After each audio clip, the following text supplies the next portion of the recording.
Hey guys, Dr. Darrington here. I wanted to spend a few minutes talking about some common things I've been seeing in the clinic recently. A lot of people with low back problems and subsequently having some leg symptoms that they may or may not have realized were actually coming from the back.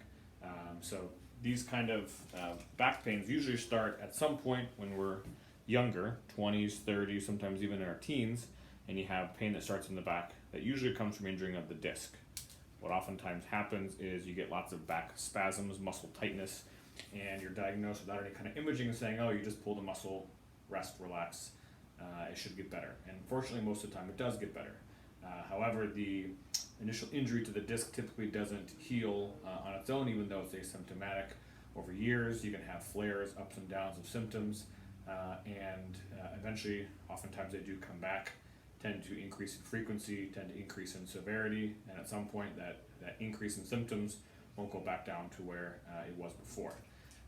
So as that continues to happen and the wear and tear on the disc continues, what that does is further narrow the space where the nerves have to exit, kind of like this is demonstrating here, and that can cause pinched nerve symptoms, which most people talk about as sciatica. Now that's normally coming from the back and can present a number of different ways. A lot of times people are familiar with having sharp shooting stabbing pain that goes down the leg, can go all the way into the toes and into the foot. Sometimes it's numb, tingly, and just kind of funny feelings. What most people don't realize though is a lot of times it can present with a lot of muscular symptoms. Could be anything from cramping and aching of muscles. Oftentimes hamstrings, calves, even into the bottom of the foot, some of the small muscles in the foot can happen when you're trying to go for walks or go to any kind of workouts. At night is a common time as well. As a result of those symptoms, oftentimes you get some reduced range of motion, basically loss of some flexibility. So a lot of people will notice that their hamstrings, they can't flex as far as they used to. And that's because the nerve signal from the back is not getting sent correctly to the muscles, and the muscles aren't able to relax and function as they normally do. So what usually happens is you'll do some foam rolling, you'll do some stretching, lacrosse ball work, different kind of things that used to be effective at getting you some of that muscle mobility back, but doesn't work as well as it used to, or it doesn't last as long as it used to. Those are oftentimes signs that maybe it's not just a muscle problem, but actually something being driven from the nerves in the back. Another thing we commonly see, especially in people that try to be more active, is that they just find that their muscles get sore a lot faster, they tire out faster, or they're having a hard time engaging the muscles correctly. Again, if that nerve signal is not being sent correctly from the low back here, where these nerves are exiting, which is basically just like this, these exit down and they innervate muscles in our glutes, muscles in our hamstring, even the piriformis muscle.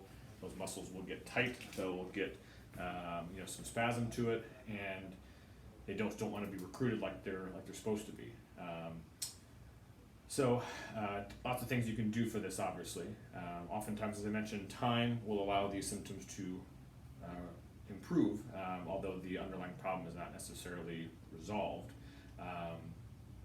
Chiropractic work, appropriate manipulation, good quality physical therapy, educating on posture, and working on recruiting those muscles in the appropriate way and avoiding aggravating the nerves that are causing all the muscle symptoms.